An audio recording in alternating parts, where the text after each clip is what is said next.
वटपौर्णिमा 2026 समस्त गृहिणींनो नमस्कार। दिनांक 29 जून 2026 रोजी सोमवारी वटपौर्णिमा हा सण असून मूळ नक्षत्र शुक्लयोग, विष्टीकरण व धनुराशीला चंद्र आहे। आणि महत्त्वाचं म्हणजे वटपौर्णिमा या सणाबाबत आत्तापर्यंत असंख्य जणांनी पोस्ट किंवा व्हिडिओ केलेले दिसून येतात।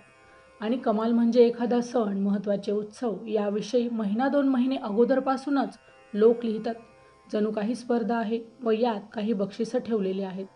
या सणाच्या दिवशी गृहिणींनी काय काय करावे हे वाचून ऐकून सगळ्यांनाच माहिती झालेलं आहे। ते टाळून थोडक्यात येथे लिहिलं आहे। अनेक जण विष्टीकरणाची भीती दाखवू शकतात, तरी कृपया ही भीती मनातून काढून टाकावी। सकाळी सूर्योदयापासून स्त्रियांनी बिनधास्त दरवर्षीप्रमाणे पूजा करावी। याच दिवशी कुलधर्म, कुलाचार व ऋषभ पूजन करावे।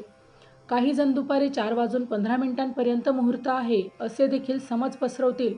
दुर्लक्ष करून वटपूजन हे सगळ्या स्त्रियांनी करावे। धनु, कुंभ, ऋषभ, मिथुन, कन्या, तुळ या राशींना सुखकारक दिवस आहे, उत्साह असेल। तर मकर, मीन, मेष, कर्क, सिंह, वृश्चिक या राशींवर अस्वस्थता, निराशा व आजारपणाचे सावट असेल। या राशीच्या स्त्रियांना वटपूजा केल्यानंतर चमत्कारी उत्साह अंगी शिरेल। या दिवशी स्त्रियांनी काय कर्म करायचे हे स्त्रियांना पक्के ठाऊक आहे।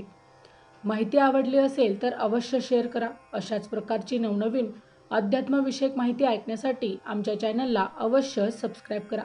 पुन्हा भेटू अशाच एका नवीन विषयासह। तोपर्यंत श्री स्वामी समर्थ।